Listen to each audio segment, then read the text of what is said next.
Hey, this is Matthias. I'm an artist. Today I'm going to show you how to weave a carpet made out of plastic trash. What kind of plastic can you use? You can use any kind of plastic. In my case, I use plastic from shipment, from Amazon, household plastic. The only thing I wouldn't use is plastic that wasn't touched with food, like meat, milk. I wouldn't use those because they're smelly and contaminated. You need a scissors and a knife, so you can cut them into stripes. You need a yarn, long screws, a screw gun, and lastly you need a wooden pallet where you put in the screws, the yarn and the plastic in order to weave the carpet. To set up, you take very long screws like 100 millimeter or 1200 millimeter. So one screw is elongated, one screw is in shorter. So I'm gonna take the yarn, pull it up, get some tension on the yarn, go around the big screw. This is the longer screw, tie it around 5-6 times. I take the whole yarn, pull it in the back. Always try to have tension so it doesn't get loose. Then I go on the front, tie it around the big screw. And then again with tension, never lose tension, always have tension. Go down here, tie it around the big screw. Now this screw is the longer screw, the other one was the smaller screw. And then again, try to keep the tension. Take the yarn, push it in the back of the pallet.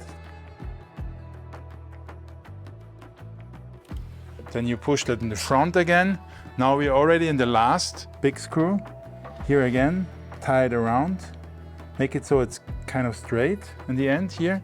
Pull it up. Now this is the last one. Then again, pull the yard around the big screw. Then you go back one more time. Come back here. And then you tie it up along the screw here. But when you tie it up, make sure you can open it, or if you can't open it, you can just use a knife later to cut it open. The next step would be weaving the carpet. I go in here and you can see it's fairly easy. Here the edge, you make a little knot. Then this one you also make a little knot. Since I have an extra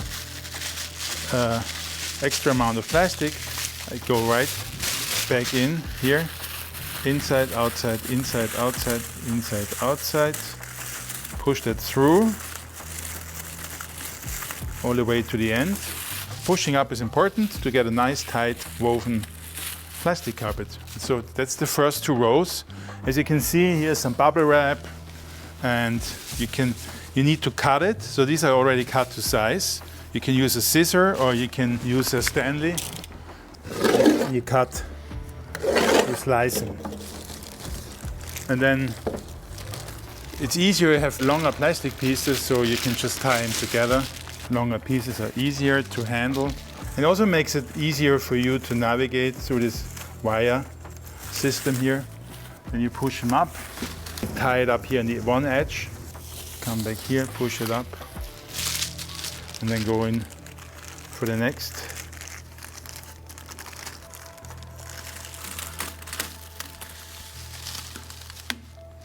It's important when you end to make a little tie.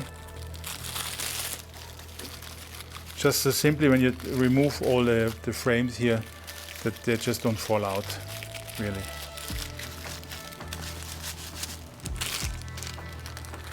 And we go back here.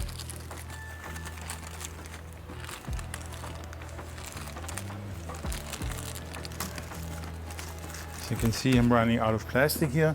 So I'm just grabbing another piece of plastic, tie those together again, and then keep on going. You don't have to tie them together, but it just makes life a little easier. Now we tie this edge around the yarn. That's, for example, an old plastic bag which has a hole here. So I'm gonna take the scissors, cut it in pieces, and nothing goes to waste. With all these different materials, you can of course create different patterns. You can make it just with plastic bags or printed plastic bags or whatever you find that will work for you. This is the finished carpet. What's really important is that you have excess yarn, hence we tie the yarn behind the pallet. That once you're done with the carpet weaving, you cut this excess yarn and make a really nice knot. It has to be very tight because the tightness gives the whole carpet stability and keeps it together. It's very important. You can then either hang it on the wall, put it on the floor, and in my case we're going to make a giant installation in Busan on the beach, and we will weave and tie those smaller carpets together in one giant carpet.